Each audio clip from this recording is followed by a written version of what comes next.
School के इस video lecture में आपका स्वागत है। अगले वीडियो में हमने बात की थी चैप्टर 17 में तुलसी के पद के बारे में।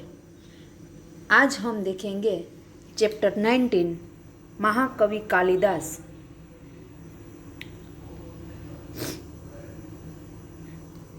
महाकवि कालिदास प्रकार है जीवनी। जीवनी को अंग्रेजी में हम बायोग्राफी भी कहते हैं। जीवनी यानी किसी व्यक्ति के जीवन के प्रसंगों को, उनकी घटनाओं को चरित्र चित्रण करना, उसे कहते हैं जीवनी। किसी भी व्यक्ति के जीवन के प्रसंगों को और उनकी घटनाओं का चरित्र चित्रण करना, उसे कहते हैं जीवनी। लेखक है नरपत बारहट हडवेचा। राजस्थानी संस्कृति के शोधकर्ता नरपत बारहट हडवेचा ने MA BA की उपाधि प्राप्त की है। जयनारायण विश्वविद्यालय जोधपुर से वे संलग्न यानी कि जुड़े हुए हैं। उनकी विशेष रुचि काल लेखक में है। वे संस्कृति के प्रवाहों और प्रवाहों के समझ में यत्नशील यानी कि प्रयत्नशील है। महापुरुषों को नमन करते हुए ये अपने लिखा है, जिन्होंने देश सेवा की खातिर अपना घर परिवार छोड़कर ऐशो आराम त्याग कर भूखे प्यासे नंगे पांव रहकर देश को गुलामी की जंजीरों से मुक्त करने के लिए सर्वस्व कुर्बान किया, वे वंदनीय है। महापुरुषों की जीवनियाँ अपनी प्रसिद्ध कृति है। इस संग्रह के कुल 16 प्रसिद्ध महापुरुष का जीवन चरित्र अंकित है।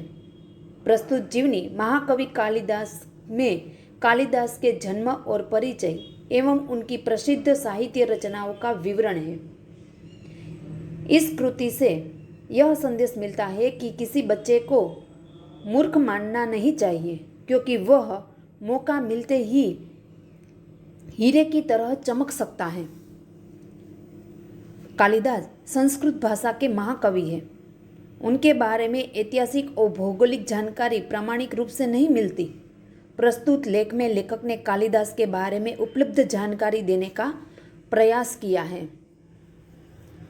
सबसे पहले हम देखेंगे पाठ का सार। तो महाकवि कालिदास ने जन्म के बारे में ठोस जानकारी का अभाव है।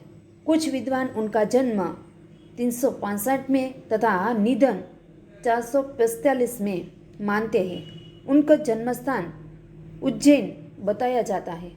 उज्जैन में राजा विक्रमादित्य का शासन था। उनके राज्य में प्रजा सब प्रकार से सुखी थी। साहित्य और कला का भी खूब विकास हुआ था। राजा विक्रमादित्य ने समय समय पर सोने के सिक्के चलाए थे। उनके प्रोत्साहन से संस्कृत भाषा की खूब उन्नति हुई थी। ऐसा कहा जाता है कि युवावस्था तक कालिदास निरक्षर थे। वे पेड़ की जिस डाल पर बैठते थे, उसी पेड़ की डाल को वे काटते थे। विद्योत्तमा राजा शारदानंद की अत्यंत सुंदर और गुणवती पुत्री थी। उसे अपने रूप गुण का बहुत अभिमान यानी कि घमंड था। बड़े बड़े विद्वान और पंडित उससे शास्त्रार्थ करने का साहस नहीं कर सकते थे। कुछ ईर्ष्यालु पंडितों ने उसका विवाह किसी मूर्ख से कराने का निश्चय किया। उन्होंने मूर्ख युवक कालिदास को उससे विवाह करने के लिए तैयार किया। पंडित की सलाह के अनुसार शास्त्रार्थ के समय कालिदास मौन रहे, बस इशारों से शास्त्रार्थ करता हुआ था। शास्त्रार्थ के समय विद्योत्तमा ने एक उंगली उठाई। इसका अर्थ था ईश्वर एक है। कालिदास समझे कि यह मेरी एक आंख फोड़ना चाहती है। उन्होंने 2 उंगलियां उठाकर इशारा किया तो मेरे दोनों आंखें फोड़ दूंगा। पंडितों ने इसका यह अर्थ लगाया कि ईश्वर और जीव 2 है। इसके बाद विद्योत्तमा ने 5 उंगली दिखाकर 5 तत्वों का संकेत किया। कालिदास ने इसे तमाचा मारने का संकेत समझा और मुट्ठी दिखाकर घुसा मारने का संकेत दिया। पंडितों ने इसका यह अर्थ बताया कि 5 तत्वों के मिलने से ही सृष्टि का निर्माण होता है। शास्त्रार्थ में विद्योत्तमा ने अपनी हार मानी थी। इस प्रकार पंडित ने छल से मूर्ख युवक के उसका विवाह हो गया। भेद खुल गया, परंतु विद्योत्तमा जल्दी ही समझ गई कि पंडितों ने धोखे से उसका विवाह एक मूर्ख युवक से करा दिया है। उसे बहुत दुख हुआ। उसने अपने महल में कालिदास में प्रवेश कर कर रोक लिया। कहते हैं कि इसके बाद कालिदास ने माँ काली की उपासना कर कर उन्हें प्रसन्न किया। माँ के वरदान से उन्हें सारी विद्याओं का ज्ञान प्राप्त हो गया। इसी से उनका नाम कालिदास पड़ा। महाकवि कालिदास के संस्कृत में इन 7 ग्रंथों की रचना की: ऋतुसंहार, मालविकाग्निमित्र, विक्रमावर्ष्य, कुमार संभव, मेघदूत, रघुवंश, अभिज्ञान शाकुंतलम। ऋतुसंहार, इसमें ऋतुओं तथा प्रकृति का सुंदर चित्रण किया गया है। मालविकाग्निमित्र में इसमें विदेश तथा राजा अग्निमित्र और विदर्भ की राजकुमारी मालविका का प्रणय कथा है। विक्रमवर्षीय, यह महाराजा पुरवर्ष और अप्सरा उर्वशी की प्रणय कथा है। कुमार संभव में इसमें शिव पार्वती के विवाह से लेकर कुमाऊं कार्तिकेय के जन्म तथा उनके द्वारा तारकासुर के वध का वर्णन किया गया है। मेघदूत में इसमें एक यक्ष के विरह का चित्रण है। यक्ष मेघ को दूत बनाकर अपना संदेश भेज मेघ द्वारा अपनी प्रेमिका को पहुंचाता है। और रघुवंश में इसमें राम के वंश का परिचय दिया गया है रघुवंश में। और लास्ट 7th में है अभिज्ञान शाकुंतलम। यह कालिदास की सर्वोत्तम श्रेष्ठ कृति है। इसमें राजा दुष्यंत और शकुंतला के प्रेम की नाटक के रूप में बड़े सुंदर रूप से प्रस्तुत किया गया है। कालिदास का महत्व लास्ट में है। महाकवि कालिदास महाराजा विक्रमादित्य के 9 रत्नों में से एक थे। वे हमारे संस्कृत साहित्य में सदा अमर हो रहेंगे।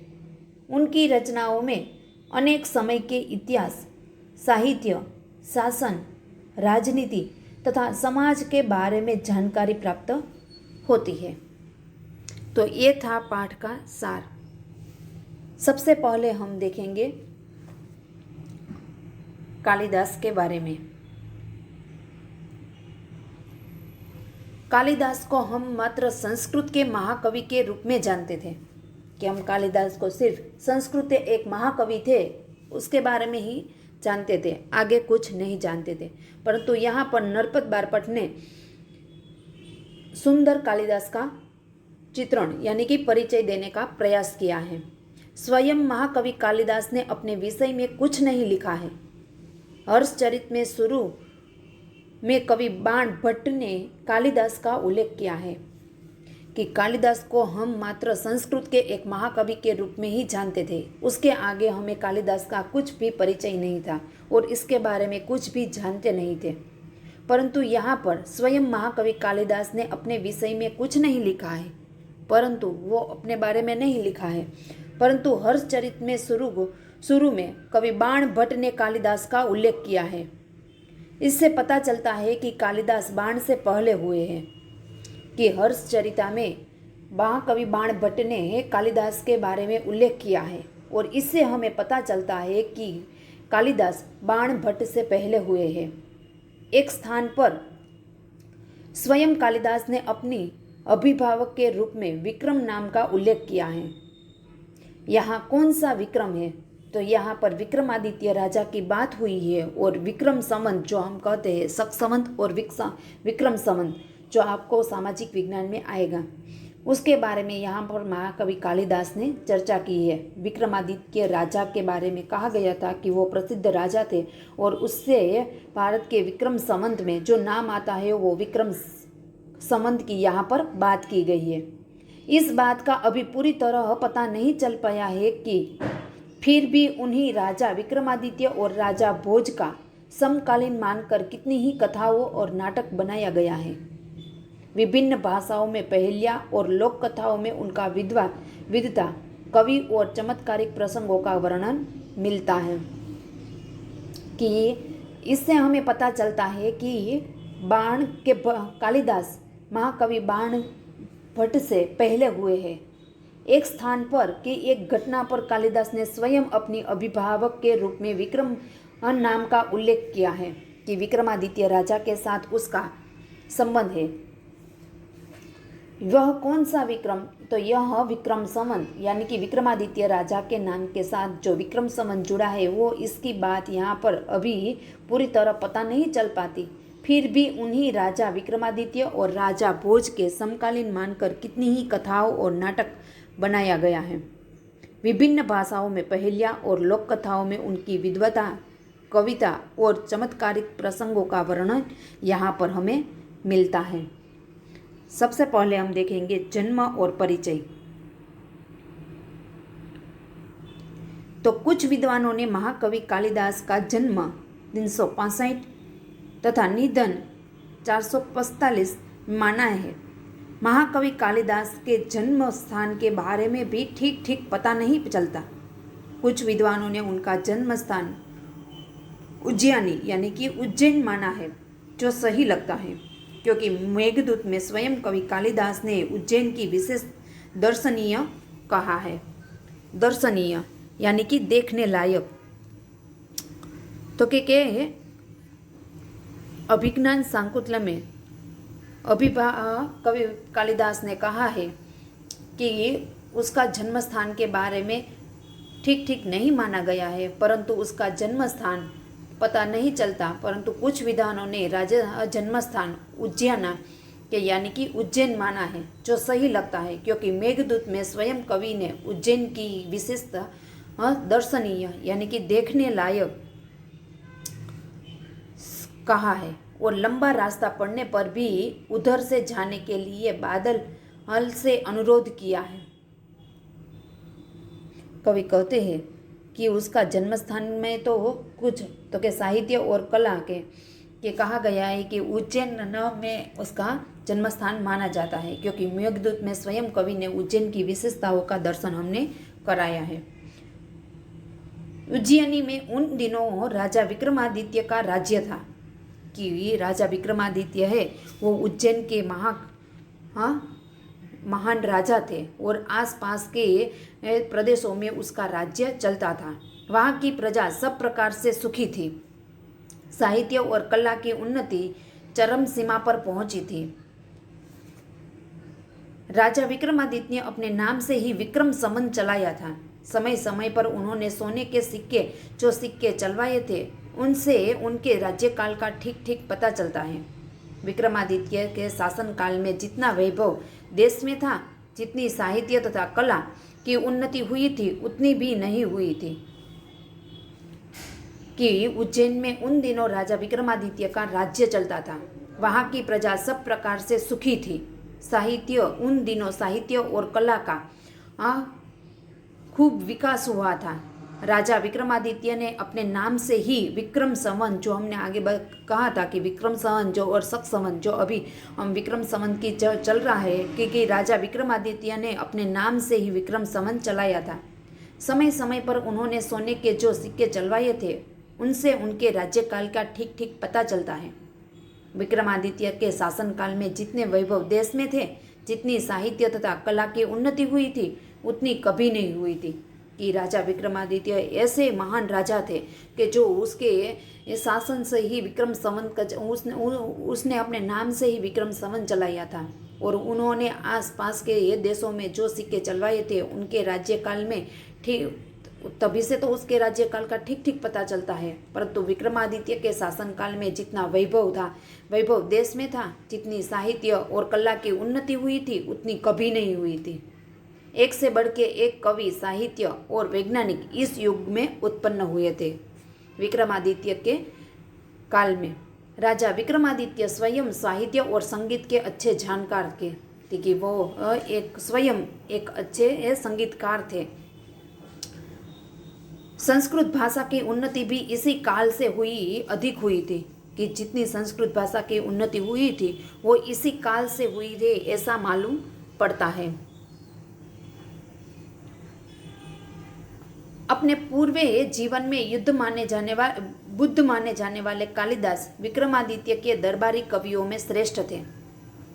कालिदास के अतिरिक्त 8 और कवि भी दरबार में थे जो नवरत्न कहलाते थे, कि अपने पूर्व जीवन में बुद्ध माने जाने वाले, बुद्धू जो मूर्ख माने जाने वाले वे कालिदास विक्रमादित्य के दरबारी कवियों में श्रेष्ठ थे।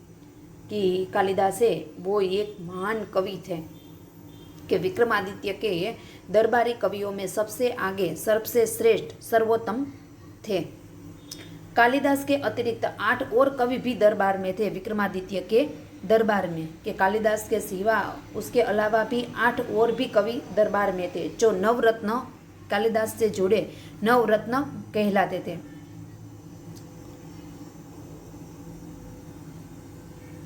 कालिदास के विषय में कहा जाता है कि वे युवावस्था तक निरक्षर थे। जिस डाल पर बैठते थे उसी डाल को वे काटते थे। कि कालिदास के विषय में ऐसा कहा जाता है कि युवावस्था में तब वह निरक्षर यानी कि अनपढ़ थे, निरक्षर थे। जिस डाल पर वह बैठते थे उसी डाल को वे काटते थे।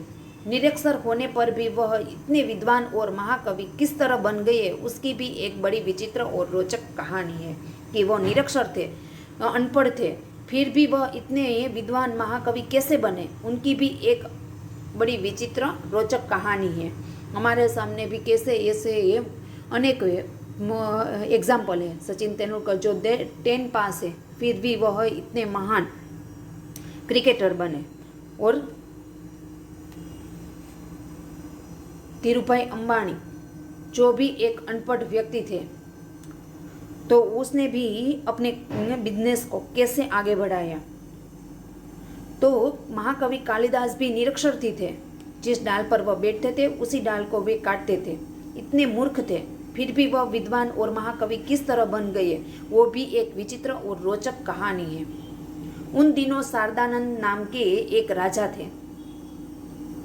उनकी एक गुणवती और विद्वान पुत्री थी जिसका नाम विद्योत्तमा था। वह बहुत सुंदर और रूपवती भी थी। रूपवती यानी कि रूपवान। उनके रूप, गुण और ज्ञान की प्रशंसा दूर दूर देशों तक फैली हुई थी। विद्योत्तमा को अपने रूप, गुण और ज्ञान का बहुत घमंड यानी कि अभिमान था।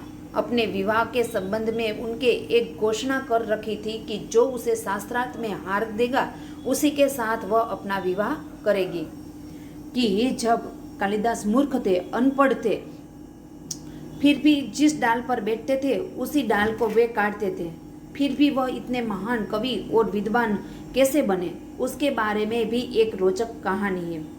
कि जिस दिन, उन दिनों भी शारदानंद नाम के एक राजा थे और उनकी एक पुत्री गुणवंती और विद्वान पुत्री थी। गुणवंती यानी कि गुणवान और विद्वान पुत्री थी जिसका नाम विद्योत्तमा था।